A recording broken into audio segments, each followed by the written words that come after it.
আমরা ইতিমধ্যেই দেখতে পেয়েছি যে ঝাড়খণ্ড প্রায় 40,000-এর মতন শিক্ষক নিয়োগের একটি নোটিশ প্রকাশ করেছে। তো একই রকমভাবে আমাদের পশ্চিমবঙ্গেও আপার প্রাইমারি টেট পরীক্ষা হওয়ার একটি গুরুত্বপূর্ণ সুযোগ রয়েছে, যেখানে বলাই হয়েছিল যে মার্চের মধ্যেই আমাদের পশ্চিমবঙ্গের যে আপার প্রাইমারি টেট নিয়োগ সেটা শুরু করতে হবে। তো যাই হোক, যে কোনো কারণে এখনও সরকার সেটা শুরু করেনি। তবে আমরা আশা করি যে ভোটের পর ঠিক একটি নোটিফিকেশান জারি করবে পর্ষদ। এবার আমরা এই একটি পরিকল্পনা করেছি যে আপার প্রাইমারির যে ক্লাসগুলো হবে সেটা সম্পূর্ণ বিনামূল্যে এই চ্যানেলে প্রত্যেক দিন রাত্রি 7টার সময় একটি করে টপিকের ওপর সিলেবাস ভিত্তিক পর ভিডিও আপলোড করা হবে এবং তোমরা সেগুলো সম্পূর্ণ বিনামূল্যে অ্যাক্সেস করতে পারবে। তো তোমরা অবশ্যই এই চ্যানেলটিকে সাবস্ক্রাইব করে রাখবে, পাশে থাকবে। আশা করি এতে তোমাদের কোনো ক্ষতি হবে না, ভালোই হবে। চলো দেখা যাক কী আছে সিলেবাসে।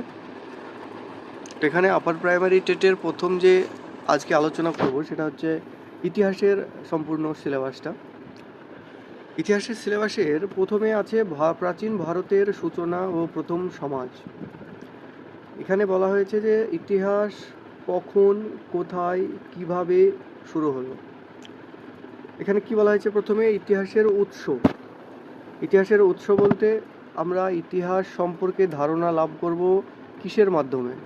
কারণ যে সময়টা অতিবাহিত হয়ে গেছে সেই সময়টায় আমরা ছিলাম না, তাহলে সেই সময়ের রাজনৈতিক কিংবা সামাজিক কিংবা ধার্মিক যে বিষয়বিধিগুলো ছিল সেইগুলো আমরা কিভাবে জানতে পারবো, সেটাই হচ্ছে আমাদের ইতিহাসের উৎস। কোন কোন বিষয় থেকে আমরা জানতে পারি?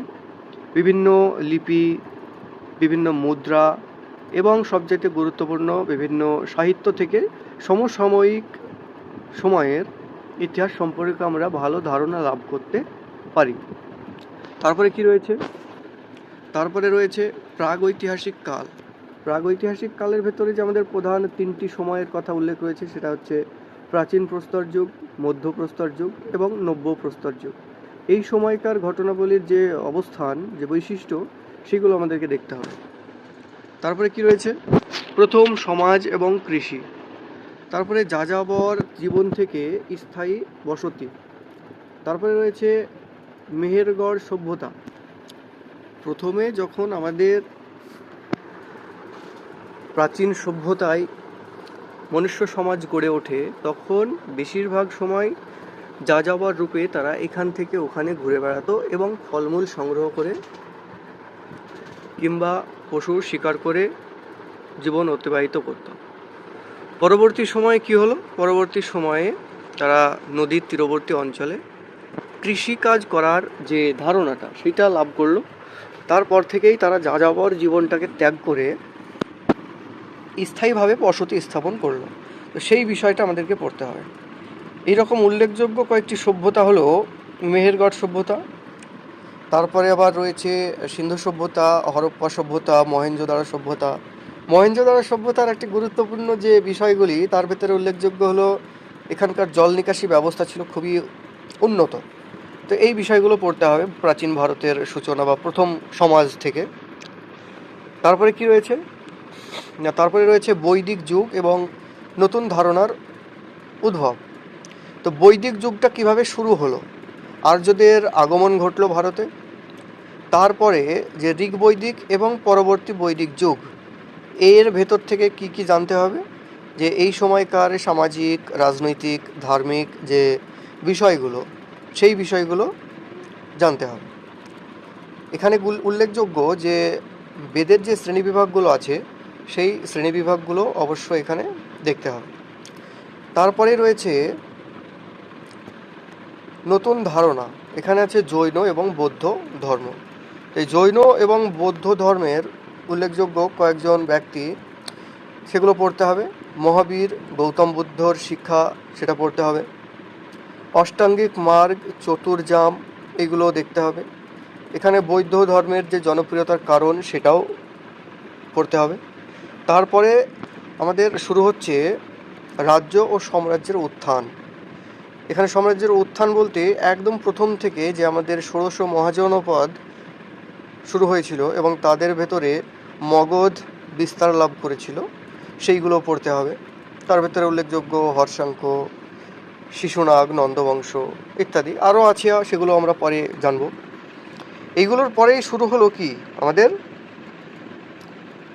মৌর্য যুগ। মৌর্য যুগের ভেতরে মৌর্য সাম্রাজ্যের চন্দ্রগুপ্ত মৌর্য, অশোকের ধম্ম শিলালিপি এগুলো দেখতে হবে।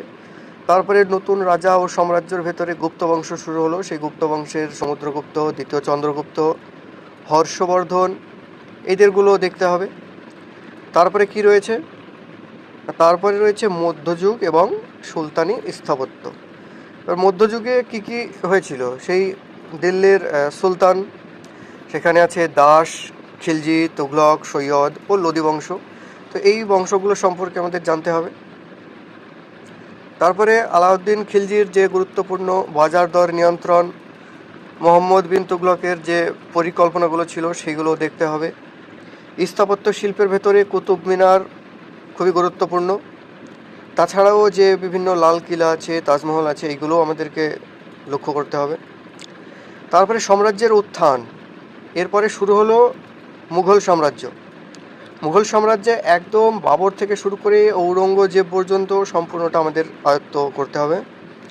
তারপরে রয়েছে দক্ষিণ ভারতের বিজয়নগর ও বাহমনি, এটাও আমাদেরকে দেখতে হবে।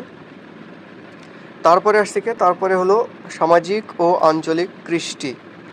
কৃষ্টি বলতে নতুন ভাবধারা, চিন্তাধারা, সেইগুলো দেখতে হবে। এর ভেতরে উল্লেখযোগ্য হলো সামাজিক পরিবর্তন কিভাবে হচ্ছে, ভক্তি আন্দোলনের মধ্যে চৈতন্যদেব, কবির নানক ইত্যাদি। তার ভেতরে সুফি আন্দোলন।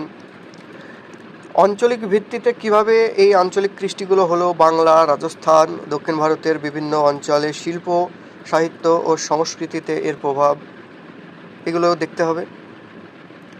তারপরে রয়েছে আধুনিক ভারত বা কোম্পানির শাসন। কোম্পানির শক্তির প্রতিষ্ঠাতা, এখানে যে ওই পলাশির যুদ্ধ হলো, পলাশির যুদ্ধের পরবর্তী সময় বক্সার যুদ্ধ, এগুলো পড়তে হবে। এক কথায় ভারতে কিভাবে ইংরেজ শাসন গড়ে উঠছে সেই সময়টা, সেইগুলো পড়তে হবে। তারপরে রয়েছে এখানকার গ্রাম্য জীবন কীরকম, চিরস্থায়ী বন্দোবস্ত, রায়তওয়ারি বন্দোবস্ত, মহলওয়ারি বন্দোবস্ত, কৃষকদের ওপরে প্রভাব, বিভিন্ন কৃষক বিদ্রোহ, সেগুলো দেখতে হবে। তারপরে রয়েছে উপনিবেশ ও উপজাতি সমাজ। তার ভেতরে উল্লেখযোগ্য সাঁওতাল, মুন্ডা, কোল বিদ্রোহ, মুন্ডা বিদ্রোহ, এইগুলো দেখতে হবে। তারপরে রয়েছে 1857 সালের মহাবিদ্রোহ। এই মহাবিদ্রোহে কারা কারা যোগদান করেছিল, কেন্দ্র কোথায় হয়েছিল, নেতা কোথায় ছিল, ঝাঁসির রানী, নানা সাহেব উল্লেখযোগ্য। এবং ব্যর্থতা, এখানে থেকে ব্যর্থতা হয়েছে নাকি আমাদের যে স্বাধীনতা লাভ আমরা করেছি সেই স্বাধীনতা লাভে এর কোনো ভূমিকা রয়েছে কিনা সেটাও দেখতে হবে। তারপরে রয়েছে আমাদের সংস্কার ও জাতীয় আন্দোলন। সংস্কার ও জাতীয় আন্দোলনের ক্ষেত্রে উল্লেখযোগ্য ভূমিকা পালন করে আমাদের রাজা রামমোহন রায়। আমাদের রয়েছে বিদ্যাসাগর, ঈশ্বরচন্দ্র বিদ্যাসাগর, মহাত্মা গান্ধী। এর ভিতরে নারী সংস্কার, রাজা রামমোহন রায়ের সতীদাহ প্রথা রদ, এটা উল্লেখযোগ্য। বিদ্যাসাগরের বিধবা বিবাহ গুরুত্বপূর্ণ। তারপরে রয়েছে জ্যোতিবা ফুলে। জ্যোতিবা ফুলের গুরুত্বপূর্ণ ভূমিকা পালন করে নারী শিক্ষা এবং সংস্কারে। তারপরে রয়েছে জাতীয় আন্দোলন। জাতীয় আন্দোলনগুলির ভেতরে উল্লেখযোগ্য হচ্ছে অহিংস অসহযোগ আন্দোলন, ভারত ছাড়ো আন্দোলন ইত্যাদিগুলো উল্লেখযোগ্য। তারপরে নরমপন্থী এবং চরমপন্থীর দল। তারপরে 1905 সালের বঙ্গভঙ্গ, লর্ড কার্জন, এগুলো গুরুত্বপূর্ণ। তারপরে রয়েছে গান্ধী যুগ। গান্ধীর যে অবদান সেটা আমরা সবাই ভালোভাবে জানি। অসহযোগ আন্দোলন, আইন অমান্য আন্দোলন, ভারত ছাড়ো আন্দোলন উল্লেখযোগ্য। তারপরে নেতাজি সুভাষচন্দ্র বসুর যে অবদান সেইগুলো দেখতে হবে। এবং দেশ স্বাধীনতার পরে পরবর্তী সময়ে সংবিধানের গঠন কিভাবে হলো, বাবা সাহেব আম্বেদকরের ভূমিকা, যে খসড়া কমিটি হয়েছিল সেই খসড়া কমিটির গুরুত্ব, এবং পরবর্তী সময়ে যে রাজ্যের পুনর্গঠন হলো সেই রাজ্যের পুনর্গঠনের যে ভিত্তিগুলো সেই ভিত্তিগুলোও আমাদের দেখতে হবে, যে ভাষার ভিত্তিতে হলো বিভিন্ন ভিত্তি সেগুলো। এবং সর্বশেষে রয়েছে পঞ্চবার্ষিকী। দেশ স্বাধীন হওয়ার পরে দেশের যে দুরবস্থা ছিল সেই দুরবস্থাকে উন্নত করার জন্য যে পঞ্চবার্ষিকী পরিকল্পনা করা হয়েছে, সেই পঞ্চবার্ষিকী পরিকল্পনা রয়েছে। তো এই হলো আপার প্রাইমারির ইতিহাসের সিলেবাস। তো এই সিলেবাসটা সম্পূর্ণরূপে আমরা কমপ্লিট করব। প্রত্যেক দিন 7টার সময়, সন্ধ্যা 7টার সময় প্রত্যেক দিন আমাদের ক্লাস ইউটিউবে ফ্রি আপলোড করা হবে। তোমরা সবাই আশা করি ক্লাসটি মনোযোগ সহকারে করবে। যদি ভালো লাগে তাহলে অবশ্যই সাবস্ক্রাইব করবে। আজকের মতন এখানেই সমাপ্ত হলো। পরের দিন একদম সিলেবাস ভিত্তিক, সিলেবাস পর ক্লাস দিয়ে সম্পূর্ণ কোর্স ফ্রিতে কমপ্লিট করা হবে। কোনো এমসিকিউ না, একদম সম্পূর্ণরূপে বিস্তারিত আলোচনার সঙ্গে ক্লাসগুলো করানো হবে। আশা করি তোমরা সবাই করতে ইচ্ছুক হবে। তো অবশ্যই আমাদের চ্যানেলটিকে সাবস্ক্রাইব করে রাখো। ধন্যবাদ।